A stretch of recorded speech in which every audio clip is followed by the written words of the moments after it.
T9C got the fucking juice. Silver's the new gold.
T9C got the fucking juice.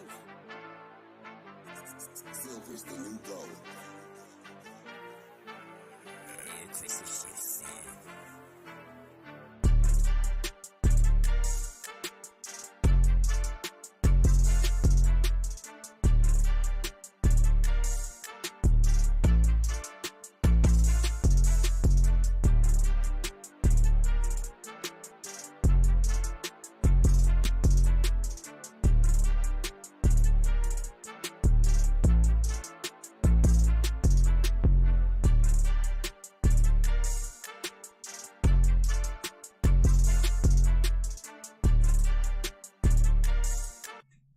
What's going on, everyone? Welcome back to another episode of the JT Sports Podcast. I'm your host, JT. We got a lot of things to talk about on this episode, man. Saquon Barkley and Trevon Diggs got paid. We're going to discuss their deals. The Jacksonville Jaguars, they need Travon Walker to step up big time this year if they're looking to make a Super Bowl run. The NCAA has finally decided to do their job. They're discussing a potential 4-game suspension of Michigan head coach Jim Harbaugh. We're going to talk about why it's a huge hypocrisy, why the NCAA is tripping in this situation, and Jim Harbaugh, what is going to be the implications of him potentially missing the first 4 games of the season for Michigan. I'm going to be ranking the 8 best passing attacks going into the upcoming NFL season, why Bills fans are super hyped for James Cook, Drew Allar, can he get Penn State over the hump? And Justyn Ross is making some noise during training camp for the Kansas City Chiefs so far. So if you haven't already, make sure that you go ahead, leave a like, subscribe to the channel. We go live every day, Monday through Friday at 5 p.m. Eastern Time. Leave us a 5-star review if you enjoyed this episode. Remember that we're not just available on YouTube. You can find us on all audio platforms, wherever you get your podcasts from, Apple, Google, Spotify, Amazon. You can find the JT Sports Podcast. So, the Dallas Cowboys have opened up the wallet and they have paid star cornerback Trevon Diggs a 5-year deal worth $97 million. And is this an overpay? Right? That's what everybody is asking. Did they overpay? You got the people on Twitter saying that Trevon Diggs is overrated. Dallas overpaid for him. This isn't an overpay. 5 years, $97 million. Do the math. He's going to be getting paid $19.4 million a year, which would make him the 5th highest paid cornerback in the NFL. He'll be behind Jair Alexander, Marlon Humphrey, Marshawn Lattimore, Denzel Ward, but he's ahead of Jalen Ramsey and Xavier Howard. I think that Dallas paid Trevon Diggs what he was worth. I don't even think they overpaid for him. I think that they paid him his market value.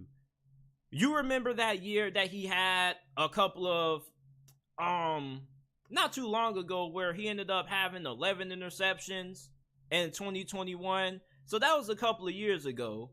And during that season, he, even though made a lot of interceptions, he also gave up a lot of touchdowns. He got beat pretty consistently that year. So there's a narrative about Trevon Diggs that he's not that great. He's overrated because, yeah, he gets you a lot of interceptions, but he's known to give up a lot of big plays and coverage.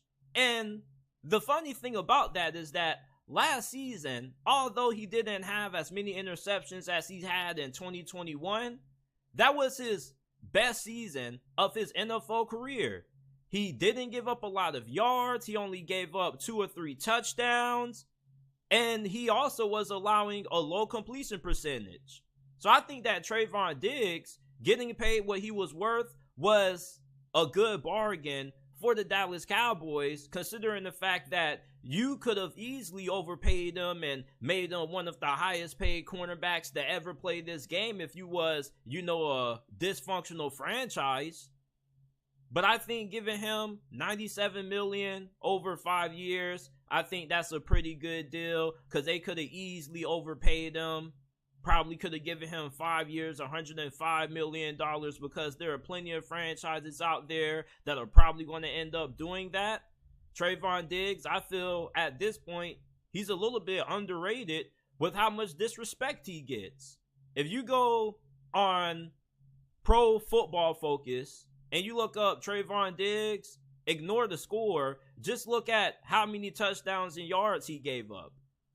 It was pretty impressive. So last year kind of was his best season, even though he didn't have, a hell of interceptions. This dude was pretty locked down in coverage. You got to stop with the Trevon Diggs narratives. He was really impressive last season for the Dallas Cowboys. He definitely deserves to be paid like one of the best cornerbacks in the game. Now, I don't know if I think he should be getting more than Jalen Ramsey. I do think if I'm Jalen Ramsey, I go to my agent and I say, hey, you better get my deal reworked. Can't have Trevon Diggs making more than me. But Trevon Diggs is a top 5 cornerback, in my opinion. You probably could say, oh, he's not top 5, but he is top 10. I would agree with that. But if you have him outside the top 10, I'm going to say you're tripping.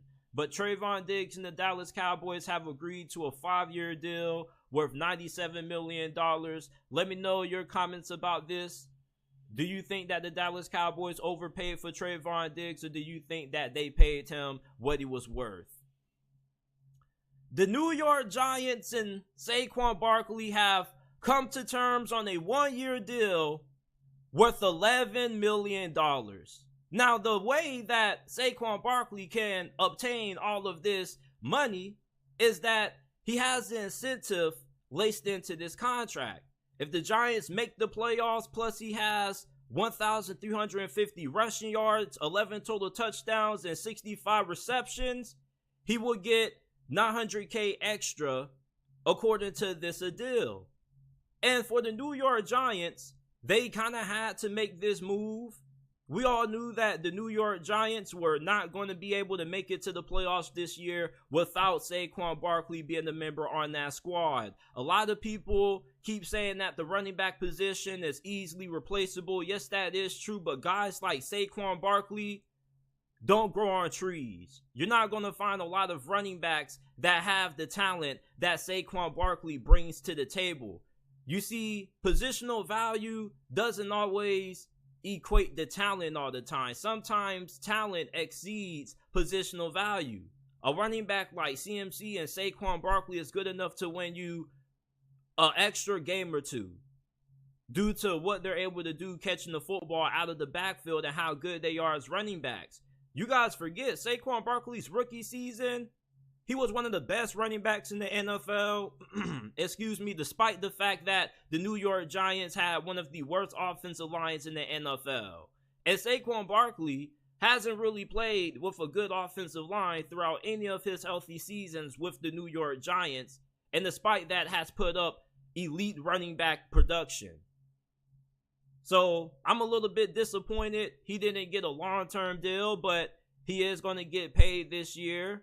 And for Daniel Jones, now you're going to have him back in the backfield. That read option combination with Saquon and Vanilla Vic is going to be really deadly.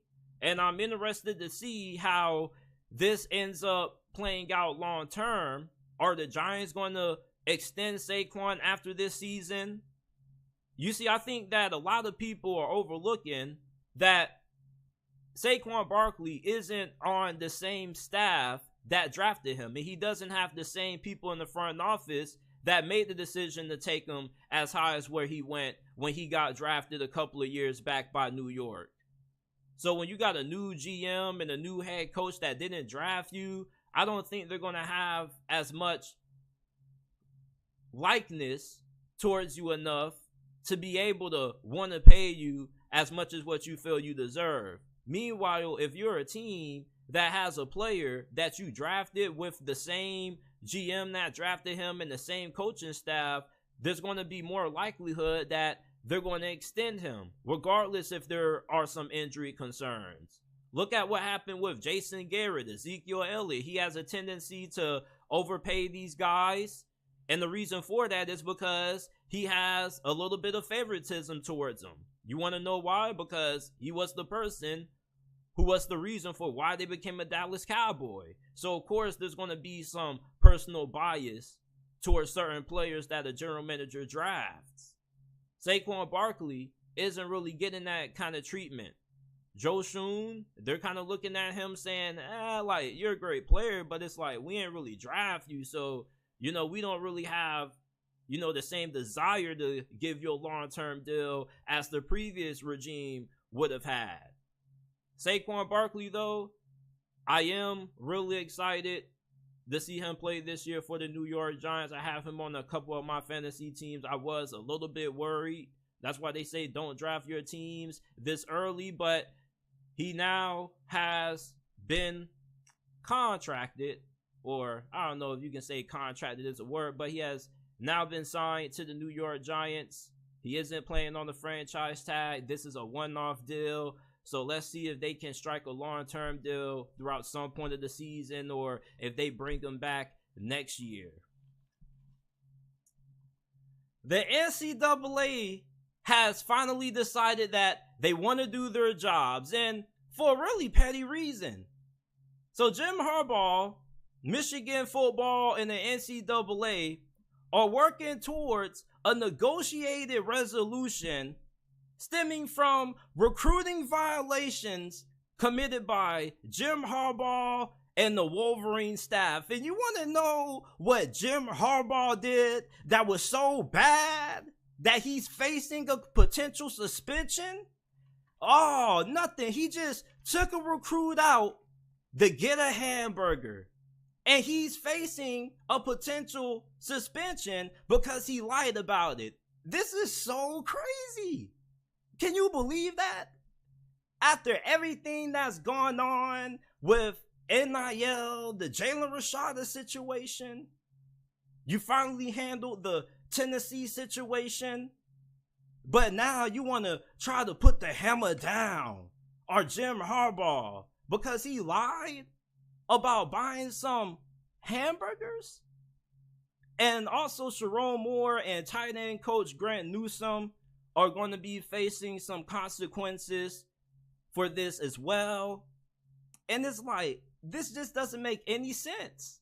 The NCAA is going to try to drop their hammer on Jim Harbaugh, where there's been tampering, teams hitting up other players, part of other schools saying, hey, come play for us, enter the portal, such as, the alleged Jordan Addison situation when he ended up transferring from Pitt to USC. There was some alleged tampering involved in that. We didn't hear anything from the NCAA on that. They were ghost on that one.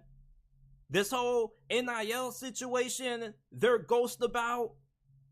It's just like the NCAA, this is a situation where they're just trying to do their job to make it look like they're actually really doing their job, if that makes sense. Basically, what I'm trying to say is they don't really do their job, so this is a rare situation where they don't have to really do a lot of work, and they get the opportunity to still show, hey, like, we still work every once in a while.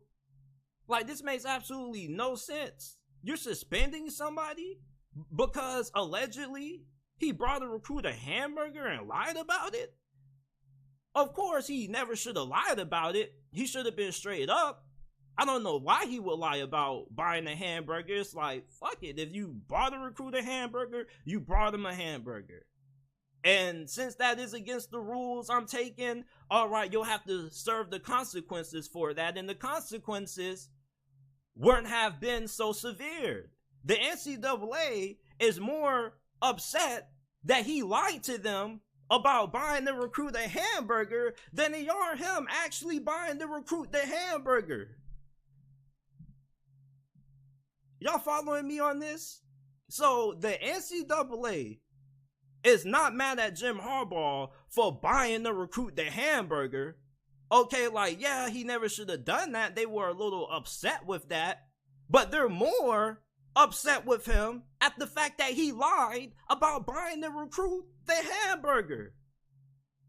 Can you believe that? Come on now, dog. Come on, man. Doing? So the NCAA has finally decided to step in and do their job. And this could change. He could face less time, maybe more. But you look at the NCAA, and a couple of articles that I've read, some of them said that they had a couple of level 2 violations during the COVID-19 dead period, talking to recruits, meeting them, texting them outside of the allowed time period.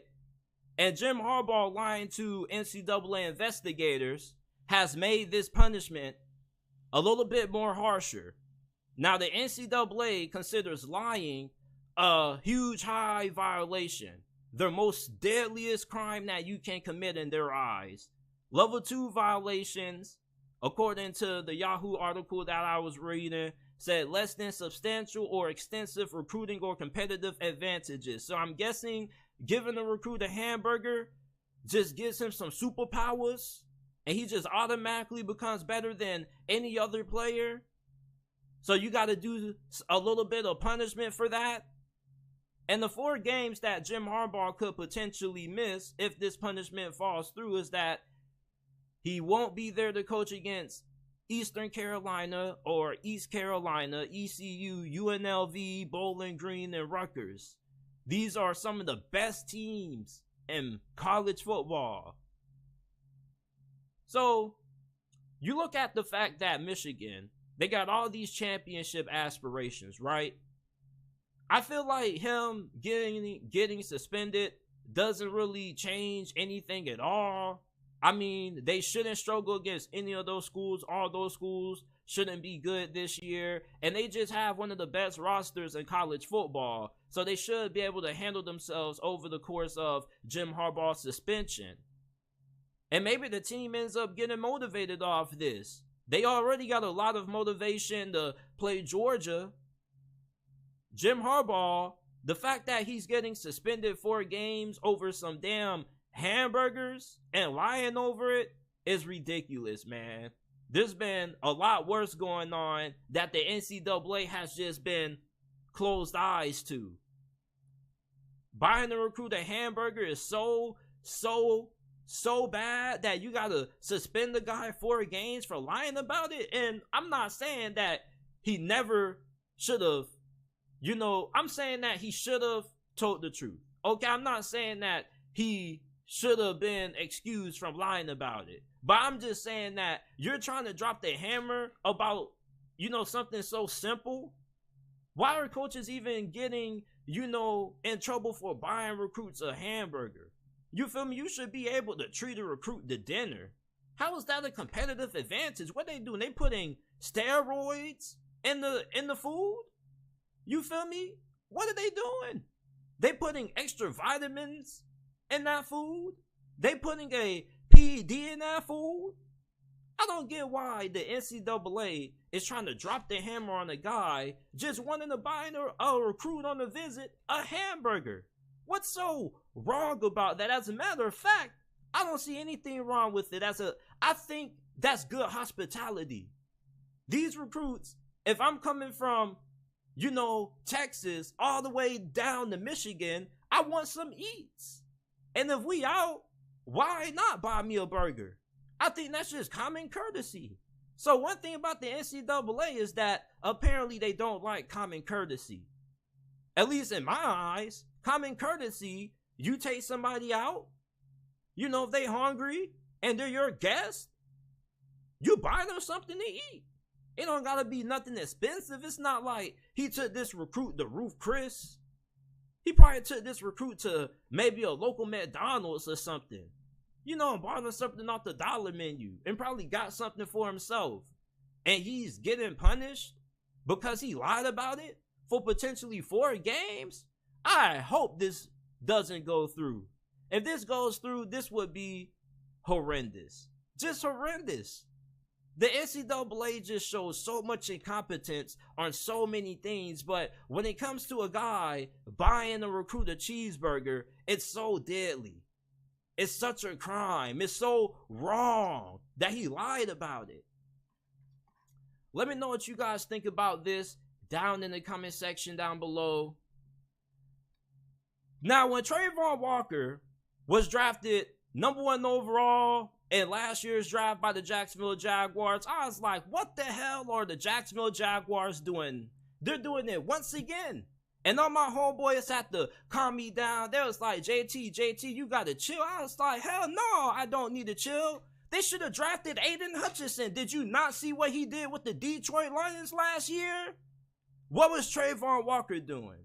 But it was like, JT, even though he's a developmental prospect, he has a lot of upside. He brings a lot of versatility to the team. So give him a chance. I was like, okay. I'm going to give this dude a chance, right? And his rookie season was okay for rookie standards. Even though he was the #1 overall pick, you expect, kind of elite production right away with some of the previous guys who've been taken #1 overall or top 3 as edge rushers, such as Nick Bosa, Joey Bosa. Those guys were elite right out the gate. Even Josh Allen. So Travon Walker really needs to deliver for the Jags this year. And this is why I really feel like the Jaguars need Travon Walker to break out this season. Everybody, well, not everybody, but some people out there, a good amount of people out there believe that the Jaguars are capable of making it to the Super Bowl this year. Now, I don't think the Jaguars are a Super Bowl team this year. I think they're a year away. You have concerns on the offensive line, and plus, your pass rush doesn't really look all that good on paper this year. You lost Dwayne Smoot and Arden Key in free agency. And your most reliable pass rushers that you have are Josh Allen and who else? Travon Walker needs to be a breakout player for the Jags this year. He needs to deliver on that #1 overall hype. Because when you look at all the teams that are Super Bowl contenders, what do they all have in common? They all have the ability to get pressure on the quarterback. Look at the 4 teams who were in this past year's conference championship games. The Eagles, they could get pressure on the quarterback. The 49ers, they could get pressure on the quarterback. Cincinnati Bengals, Trey Hendrickson, Sam Hubbard. The Kansas City Chiefs, Chris Jones, and whoever else. The Jacksonville Jaguars aren't going to go far in the playoffs if they don't have a great pass rush.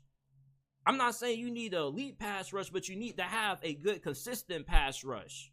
And Travon Walker, if he doesn't develop this year, it's going to be a really big hindrance for the Jaguars this season. And plus, it's going to be really concerning. And let me remind you that this isn't the first developmental pass rusher that the Jaguars have drafted in the first round. Y'all remember Caleb Chasen? Some of y'all may not. I still remember it because I didn't like that selection either. I was looking at that pick the same way I was looking at this pick. Like, what the hell are you doing? Stop with these developmental projects, man. If I'm picking somebody in the first round, if I'm Trent Baalke, I need somebody who can come produce for me. The Jaguars don't have a good history with first-round picks. When's the last time the Jaguars re-signed one of their first-round selections? Jalen Ramsey, gone. Leonard Fournette, gone. We're not going to talk about Blake Bortles. So it's just, when you look at the Jaguars, Travon Walker really needs to deliver this season if this is going to be a deep playoff run or a Super Bowl caliber team. If the Jaguars don't have an elite or a consistent pass rush, they're going to get carved up by Patrick Mahomes and Joe Burrow and some of the other elite quarterbacks in this conference. Because one thing about those quarterbacks, if you can't get a consistent pass rush on them late in games, they're going to carve you up. And you can say, oh, JT, Jacksonville hung with Kansas City. They did. But in the big moments, what did this defense do? They folded because they didn't have a consistent pass rush. You need a consistent pass rush to get guys like Joe Burrow and Patrick Mahomes off the damn field. So you really need Travon Walker to deliver, and he has shown flashes. But this season, you don't need any more flashes.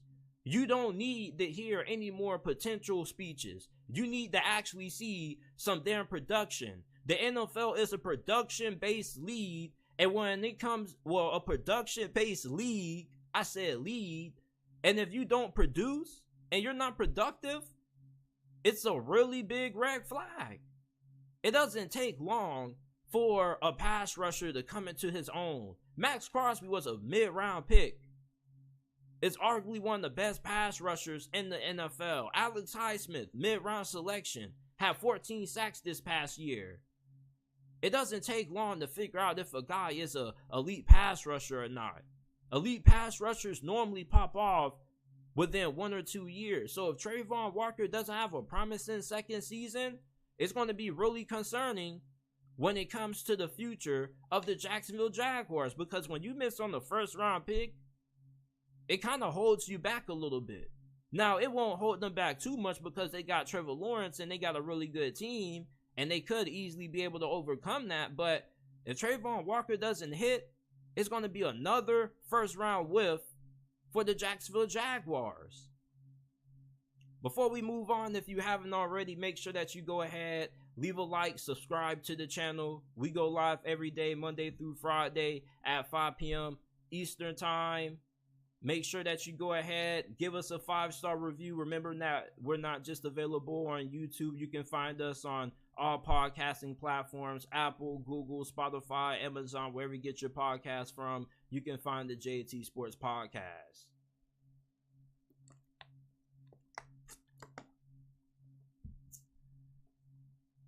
Now, I want to rank my 8 best passing offenses going into the 2023 NFL season. Now, these are based on how much talent is in the receiving core, at tight end. If you got a great quarterback, a good offensive line as well, that boosts you up a little higher. So starting with number 1, I got the LA Chargers. The Los Angeles Chargers, they're going to have one of the best passing offenses in the NFL this year. You got Justin Herbert, who's one of the best QBs in the game. And plus, do you know who he has as his offensive coordinator now? Kellen Moore. What does Kellen Moore like to do? Throw the football downfield. You're going to have Keenan Allen, Mike Williams, fully healthy. And then you got Quentin Johnston. You got one of those old school basketball teams. You got a lot of size. You got Quentin Johnston and Mike Williams, who not only are really athletic, but they have fantastic size. And when you look at the size of Quentin Johnston with Mike Williams, ooh, that's going to be nasty. And not just do they have those guys at receiver, but they also have pretty good depth. Joshua Palmer was a guy who was really consistent when Keenan Allen and Mike Williams both had missed time last year. So look out for the LA Chargers offense this season in 2023. And I almost forgot Austin Eckler. He's one of the best all-around running backs in the NFL right now. So for the Los Angeles Chargers, they come in at number 8 for me. I got the Jags coming in at number 7, man. Now, when you look at the Jaguars, you got Trevor Lawrence, who right now is in ascension mode. And what ascension mode is when a quarterback is starting to elevate. He's starting to really hit his stride. Trevor Lawrence is in that mode where right now he's about to show us where he's going to be for the foreseeable future in terms of where he ranks amongst the NFL's best. Is he going to be a top 3 quarterback? Is he going to be a top 5 quarterback? Or is he going to be one of those slightly above average QBs who aren't capable of being able to get the job done? Now, for Trevor Lawrence, he has a really good supporting cast. You got Calvin Ridley, who I'm saying it right now is most likely going to be a top 5 receiver this year. Not just am I saying it, but James Jones has said it. Devontae Adams has considered Calvin Ridley to be a top 5 receiver. You look at the fact that the Jaguars also have Christian Kirk, Evan Ingram at tight end, and Zay Jones. They got a really good receiving core and a really good group of weapons for Trevor Lawrence to get the football to. And you got Travis Etienne in the backfield. He's also really good in the passing game. Your only concern is how this offensive line is going to hold up. The Jaguars come in at number 7 for me. I think this is going to be a really good offense. Number 6, I got the Kansas City Chiefs. A lot of Chiefs fans are going to get upset. They're going to say we deserve to be much higher, but there's some concerns with this team. Donovan Smith, he's an inconsistent left tackle. He's not a bad offensive tackle, but he's not a great offensive tackle. He can play good at times, but we're going to see how good he's going to be with Kansas City this year. You brought in Jawan Taylor at right tackle. We'll see how that plays out, but your offensive line overall is pretty good. But at wide receiver, you have a lot of unproven talent. And that's why I have you at number 6. Because the teams that are ahead of you on these rankings, they have more talent at wide receiver. That's been more productive and more proven with higher upside. Now, you got guys like Justyn Ross, Kadarius Toney when he's healthy, Sky Moore, who have a lot of potential to be really good. But they haven't really shown a lot so far. And Justyn Ross, he's making a lot of plays so far throughout training camp, but is he going to be able to put it all together once the regular season comes around? You got Rashee Rice, rookie out of SMU. I liked him a lot when he was coming out, but is he going to be able to play out for Kansas City? There's a lot of young, unproven talent. There's a lot of potential, but is that potential going to turn into production? And you do have Andy Reid, Patrick Mahomes, Travis Kelce, so you already know this offense is still going to be able to have success, but I just don't know if they're going to have as much success as the other teams ahead of them, at least right now, at this stage of the offseason. So I got the Kansas City Chiefs at number 6. The Baltimore Ravens are coming in at number 5. I already know you Chiefs fans are going to be really upset. You're going to be like, JT, how the hell are you going to put the Baltimore Ravens over us? Odell Beckham? Really? Yeah. You mean to tell me that Odell Beckham isn't better than any receiver on Kansas City right now? Come on. If OBJ was playing for the Chiefs, he would be their number 1 wideout. OBJ has him. They got Zay Flowers, who was my number 1 rated receiver coming out. You got Rashad Bateman, who when he's healthy, he should be really productive. And then when you look at the talent that they have at tight end, everybody knows about Mark Andrews, but y'all don't know about Isaiah Likely. Isaiah Likely had a really solid rookie season. And now he's going into his second year at Todd Monken's offense. And you pick up Todd Monken to be your OC to replace Greg Roman? Greg Roman was really good getting the most out of the run game, but he sucked when it came to getting production out of the passing attack. Todd Monken is one of the best OCs when it comes to producing high-level passing games. The Baltimore Ravens have Lamar Jackson at QB. LaMarvelous is going to be in store for another MVP season. You want to know why? Because he has Todd Monken as his OC. He has a legitimate offensive coordinator who's going to be able to help take his game to the next level. And he now actually has a talented supporting cast around him. That's been the biggest reason why Lamar Jackson has came up short in the playoffs, because he hasn't had the same amount of talent as other quarterbacks like Patrick Mahomes and Joe Burrow. Now, Lamar Jackson is working with an even playing field. This Ravens offense, I can't wait for this season to start, because Todd Monken is going to show y'all why he's one of the best offensive minds in the game right now. A lot of people forget what he did when he had the opportunities to call plays during Dirk Cutter's final season with the Buccaneers. They had the #1 passing attack in the NFL that season with Jameis Winston and Ryan Fitzpatrick. Todd Monken with the Lamar Jackson at quarterback? Y'all don't know what y'all in for. And for the people who are saying that they are way too high, just wait. Just wait.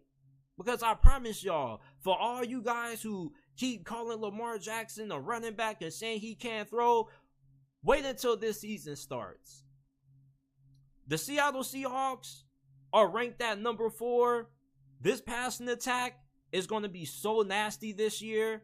You get JSN with DK Metcalf and Tyler Lockett, and a lot of people are forgetting about Noah Fant. And they got a really good offensive line too. With Geno Smith, they're going to have one of the best passing attacks in the NFL this year. They already have one of the best receiving corps in the NFL. Now that they have JSN, oh JT, we haven't seen JSN play a game. When you look at some of the best receivers in the NFL, what do they all have in common? Devontae Adams, Stephon Diggs, route running. The best receivers in the game are elite route runners. Cooper Kupp, what is he? An elite route runner. The best wideouts in the NFL are great route runners most of the time. And you look at JSN, he was a really phenomenal route runner. He may not be superior athletically, but he gets open, he creates good separation, he has a high football IQ.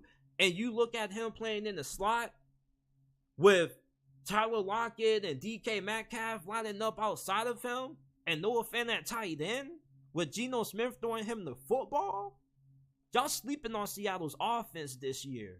I'm telling y'all sleeping on the Seahawks. The Seahawks quietly have turned Russell Wilson into a Super Bowl contender. Quietly. And not a lot of people want to admit it. Not a lot of people want to give Seattle their props. You got people on here saying that they need to get rid of Pete Carroll. Like, Pete Carroll is about to win another championship before he retires. For real, this Seattle Seahawks offense is really nice. And even their defense, but this is about passing attacks right now. Seattle's passing attack this upcoming NFL season is going to be one of the best in the NFL. JSN in the slot, with Tyler Lockett and DK Metcalf on the outside, and Geno Smith throwing dimes. Y'all sleeping on Seattle's offense, man. Y'all really are sleeping on the Seahawks offense. This is a really talented offense. They got a lot of good players on the offensive line, at wide receiver. Y'all better look out for Geno Smith when it comes to the MVP discussion, because he's a legitimate dark horse, man. Philadelphia starts out my top 3. They got a great offensive line. As a matter of fact, this is the best offensive line in the NFL. A.J. Brown, Devonta Smith, arguably the best receiver duo in the NFL. And they got a really underrated pickup in free agency. They got Amalé Zaccheaus. He has really good speed. He was really productive for Atlanta, which was an offense that struggled in the passing game. He's going to be an upgrade from what they had at the slot receiver last year. Quez Watkins, he still brings you a lot of speed, but he doesn't really have secure hands that you can trust in big moments. This is a really nice receiving core with the best offensive line in the NFL and Jalen Hurts. And word on the street is that Jalen Hurts isn't done. He's getting better. Last year was a warm-up. That's what the Philadelphia Eagles coaching staff is saying. They're saying that Jalen Hurts is going to improve as a passer. If Jalen Hurts improves as a passer, he could be the second best quarterback in the league, up there with Joe Burrow. He may dethrone Joe Burrow. And then you add DeAndre Swift at running back, who's going to be an upgrade from Miles Sanders when he's healthy because of what he brings to the passing game with his ability to catch the football out of the backfield and line up in the slot. The Seahawks offense is going to be nice, but the Philadelphia Eagles offense could be even nicer this season. Number 2, I got the Miami Dolphins. Now, their offensive line really bugs me. It really, really bugs me. I do not like the Miami Dolphins offensive line, but outside of that, this offense that the Miami Dolphins have going into this year is going to be one of the most explosive offenses that we've seen in recent memory. They have the fastest team in the NFL. You got Tyreek Hill, Jalen Waddle, Chosen Anderson, Braxton Berrios at wideout. You drafted Devon A-Chain out of Texas A&M, Raheem Mostert. Ooh, this finna be a NASCAR team. I'm trying to tell you, it may not matter if the Dolphins got a bad offensive line this season. You wanna know why? Because defensive lines are not gonna have enough time to get pressure on Tua. And who's gonna have enough time to get to these receivers in the open field? This is the NASCAR of the NFL. The Miami Dolphins, they got a track team this year. They got a NASCAR squad that they're putting out on the football field. Say what you want to say about Tua, but you got to give him his props. He was a runaway MVP candidate at one point last season. And yes, I do mean when I say he was a runaway MVP at one point last season. When the Dolphins got out to that hot start, don't act like you don't remember how everybody was saying that Tua was the runaway MVP winner or he was the MVP frontrunner. Because there were people who were saying that on ESPN and FS1. And you can go look it up for yourself. Look up Tua Tagovailoa midseason MVP and you will see these things popping up. You better stop sleeping on that boy Tua. He done beefed up. He done got his weight up. It's kind of a little bit different looking at Tua Tagovailoa now with him being a little bit choked up. The Miami Dolphins offense, even though I don't like this offensive line, it may not matter because they have so much speed. They're going to be able to get the ball out fast, and these receivers in space are going to be scary because of their getaway speed. I cannot wait to watch the Miami Dolphins offense this season. This is one of the most anticipated offenses that I have ever witnessed, or I don't even know how the hell you say that, man. This is the most anticipation that I've ever had for an offense going into a season, man. There we go, man. What the hell was I saying a couple minutes ago? Yeah, but anyway, the Dolphins are coming in at number 2. Number 1, I gotta go with the Cincinnati Bengals, man. Listen, I know a lot of you guys are getting tired of all of the Joe Burrow love that I'm out here giving, but you gotta be honest. Don't act like Joe Burrow isn't one of those guys. Jamar Chase, he's one of those guys too. T. Higgins, he is also. Tyler Boyd, he's underrated. And they probably have finally figured out their answer to their offensive line woes that have hampered them their previous 2 seasons. Last year, they tried to improve the offensive line. They did spend a lot of money on it in free agency. But some of those guys going into the postseason were injured. And then La'el Collins, he was injured and he kind of was a whiff. Now, he potentially could be starting this year at right tackle, but you also going to have Jonah Williams competing for playing time at right tackle this year. He's moving over from left to right. He could have been traded, but nobody wanted him because Orlando Brown is going to be replacing him this year. And Orlando Brown, although he is a little inconsistent, he still is one of the best left tackles in the NFL, and he's better than anything that the Bengals have had at that position for a very long time. The Bengals offense, now that they're going to have a legitimate offensive line in front of Joe Burrow, he's going to have all day to throw the football, and this is going to be an offense that's going to generate a lot of big plays in the passing game. You already know how deadly this receiving core is and how great Joe Burrow is, and now that he has a legitimate O-line in front of him, he probably is going to end up putting up MVP numbers this season. So I got the Cincinnati Bengals having the #1 passing attack in the NFL this season. So let me know what you guys think about this down in the comment section down below. Do you guys think that I have a couple of these squads too high? Do I have a couple of squads too low? Or there's some teams that I left off here that you feel should be included on this list? Let me know down in the comment section down below. If you haven't already, make sure that you go ahead, leave a like, subscribe to the channel. We go live every day, Monday through Friday at 5 p.m. Eastern Time. Okay. There's a lot of excitement around James Cook going into the 2023 NFL season. For those of you guys who are like, who the hell is James Cook? That last name sounds familiar. Yes, he is related to Dalvin Cook. This is Dalvin's little brother. He was part of Georgia's national championship squad in 2021. He was selected in the second round of last year's NFL draft, and he has really good speed, great acceleration, good hands coming out the backfield. He showed a lot of flashes last year during his rookie campaign, even though he did have some issues taking care of the football. But other than that, I think he's going to be a really big piece of this Buffalo Bills offense this year. Yes, they did sign Damian Harris in free agency. He is going to get a boatload of the red zone carries. But James Cook is going to be the all-around better running back that the Bills are going to have going into this season. He's the best pass catcher that they have now with Nyheim Hines getting injured. And he's done.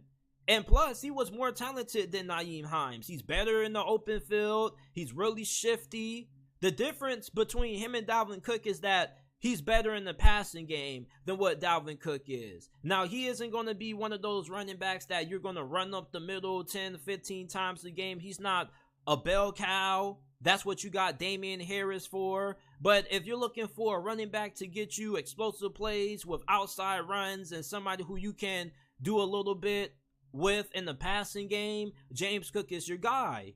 And when he was coming out of Georgia, he was getting a lot of comparisons to Alvin Kamara.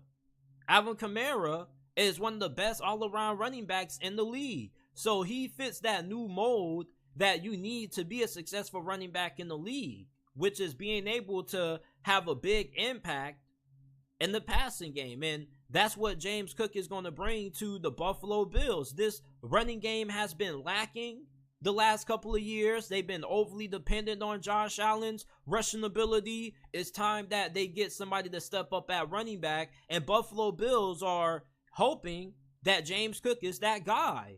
And James Cook could bring a different element to this offense that not a lot of people are talking about. His pass catching is really underrated, and he also is a really good route runner, considering that he's a running back. He's from South Florida. He trains with Gold Feet Global down in South Beach, and over there in South Florida, in the South Beach area, we produce a lot of dogs down there. So James Cook, I am a little bit biased because he is from the South Florida area, but he's a dog, And a lot of Bills fans are really hyped up to see what he does this season. And I think he could be one of those players that ends up having a breakout season that nobody sees coming. Drew Allar was the number 1 rated quarterback coming out of the 2022 recruiting cycle. And he sat behind, oh man, oh my God, I'm finally glad this man is gone. He finally was able to get their... Man, who's the starting quarterback for Penn State, man? I gotta look it up. Who was playing for Penn State last year, man? I can't believe I forgot his name. Stay off the weed. Oh my goodness. Who was the starting quarterback last year? Sean Clifford. Sean Clifford, man. Okay, here we go. Cut that one over, man. Drew Allar is finally getting his opportunity to start at quarterback for Penn State this year. Sean Clifford is gone. He's now with the Green Bay Packers, and Drew Allar was the number 1 ranked quarterback coming out of the 2022 recruiting cycle. And when you look at James Franklin and you're asking, what has kept Penn State from getting over the hump in the Big Ten? And it's been simple. It's 2 teams in the way, Ohio State and Michigan. We saw what Penn State did to Utah in the Rose Bowl. Penn State is one of the most consistent programs in college football. And I think right now, this is one of the 10 best teams heading into this season. Drew Allar has a really good group of running backs around him. His wide receiving core is a little bit questionable, but I think that Drew Allar is one of those quarterbacks that's good enough to elevate the guys that you have at wideout. He's really accurate with the football. He has really good pocket presence. And he is pretty mobile for a guy his size. Now, he's not Josh Allen, but he does have enough mobility to make you pay for it if you give him some open field and you can run some read options, some design quarterback runs with him. I think he's going to be really deadly in the red zone due to that size and his athleticism. But one thing that I really love about Drew Allar is his arm talent. Now, he has a really unique ability to throw from different body angles. So even though his body may be getting twisted in awkward positions, he may be ended up getting thrown around and having to make plays when he's falling down, still getting the ball out. He's one of those quarterbacks, man. He's one of those kind of quarterbacks that just finds ways to make hard throws look easily. He's one of those quarterbacks that are going to make a bunch of plays when he's falling down, still finding ways to get the football out. He has that kind of arm talent. I don't know what it is with some of these new age quarterbacks, but it's like they have no bones in their arm and they just have hella strength. In the spring game, he made a couple of really impressive throws, especially throws that were in tight coverage. Drew Allar, this is going to be probably the best quarterback in the Big Ten this year. Even though we haven't seen him play an official game as a starter, he did come in and mop up duty when they were getting blown out against Ohio State, and he also did appear in a couple of other games in garbage time. But Drew Allar, I think he may finally be the him at quarterback for James Franklin. You know, Ryan Day with Ohio State has had Justin Fields. He's had C.J. Stroud. Jim Harbaugh has finally gotten him at quarterback and J.J. McCarthy. And I think that Drew Allar is finally the him at QB for Penn State. And I think he's going to be the difference between this team being able to get over the hump.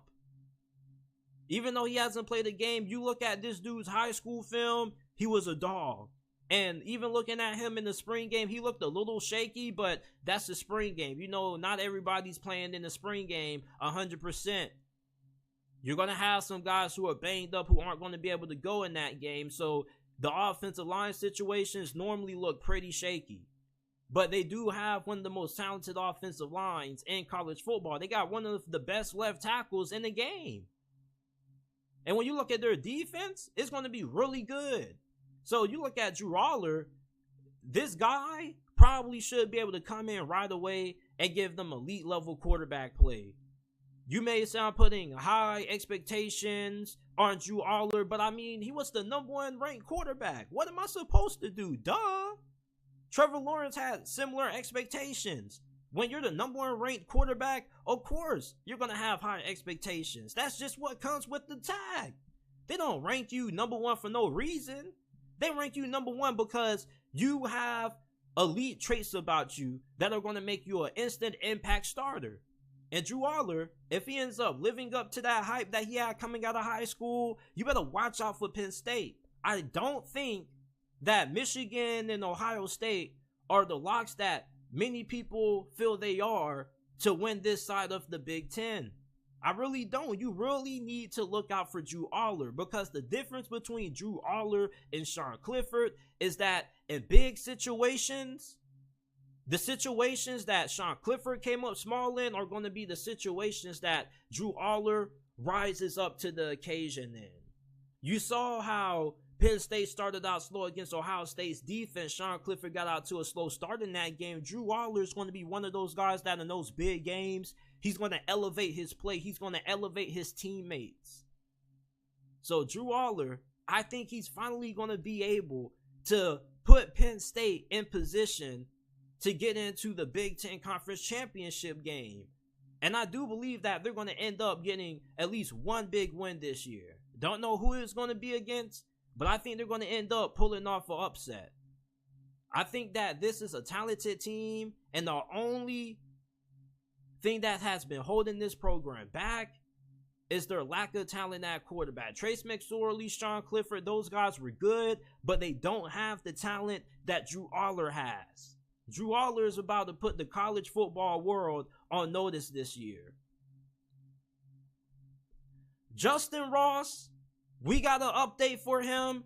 He reportedly was getting first team reps during the first training camp session with the Kansas City Chiefs. For those of you guys who haven't been following the John Ross story, this was somebody who was a projected first-round pick a couple of years ago. He had a phenomenal true freshman season at Clemson, and then he ended up having a spinal injury that forced him to sit a year, and then he ended up having his draft stock plummet, and he went undrafted last year due to those medical concerns, and he got picked up by the Kansas City Chiefs. And he's a really talented wide receiver. This isn't one of those overhyped guys that had a lot of potential coming out of high school that didn't pan out in college. Like, no, Justyn Ross was really productive for Clemson when he was healthy. The problem is that he had to sit out that 1 year with that spinal injury, and he missed all of last season due to another injury that he suffered. So Justyn Ross, this is really his first opportunity to really show everybody what he has the capability of being able to do in this Kansas City Chiefs offense. And this is a prime opportunity for him, not simply for the fact that he's healthy, but Kadarius Toney recently got injured. So that gives Justyn Ross more reps and more snaps. And with him already getting first team reps, this is a good sign for all of the Justyn Ross truthers out there. Plus, Patrick Mahomes has always raved about Justyn Ross. Every time Patrick Mahomes talks about Justyn Ross, he has glowing things to say about him. And Justyn Ross kind of has developed a good relationship with Patrick Mahomes, which is a really good thing if you're him. Because when your quarterback likes you, guess what he's going to do? He's going to throw you the football more. He's going to look out for you more. Justyn Ross isn't one of those undrafted guys that you normally see who had a lot of talent. You know, they were highly ranked coming out of high school. They weren't really all that productive throughout college, but simply due to their talent, like guys similar to Kayshon Boutte with the Patriots, they end up getting a lot of hype if they get drafted in the late rounds or they go undrafted, because people think about what they can be due to how talented they are and due to the fact that, you know, they were a former top recruit. But Justyn Ross isn't in that category. He was somebody who was productive his first couple of years at Clemson, His first couple of years in college, he was one of the best receivers in the sport. And then he had an injury come out of nowhere that he ended up bouncing back from. He probably could have retired after he had that injury. He bounces back, even though it wasn't, the kind of season that he had prior to that injury. Quarterback play held that back. And the fact that Clemson didn't have a good OC that year neither. But when he gets an opportunity to show what he can do, he's going to be a monster for the Kansas City Chiefs. He has great speed, really good hands. He can be an elite deep threat that the Chiefs have been looking for at wide receiver for a while. Now, you do have MVS. I think he is a good deep threat. I think he's a solid receiver, but I don't think he's an elite deep threat. Justyn Ross, this dude has it all. Athleticism, high IQ. I think he's a pretty solid route runner. Hopefully he can stay healthy, but I'm going to be keeping up and keeping you guys updated with everything that is going on with Justyn Ross throughout training camp for the Kansas City Chiefs. Let me know what you guys think about Justyn Ross so far. If you have been in attendance at training camp for the Kansas City Chiefs, give us some inside details that people aren't reporting about what you've observed about Justyn Ross so far. This is it for this episode of the JT Sports Podcast. I appreciate you guys for tuning in. Make sure that you guys like the video, subscribe to the channel, upload NFL videos and college football videos daily. And I will see you guys tomorrow with another episode of the JT Sports Podcast.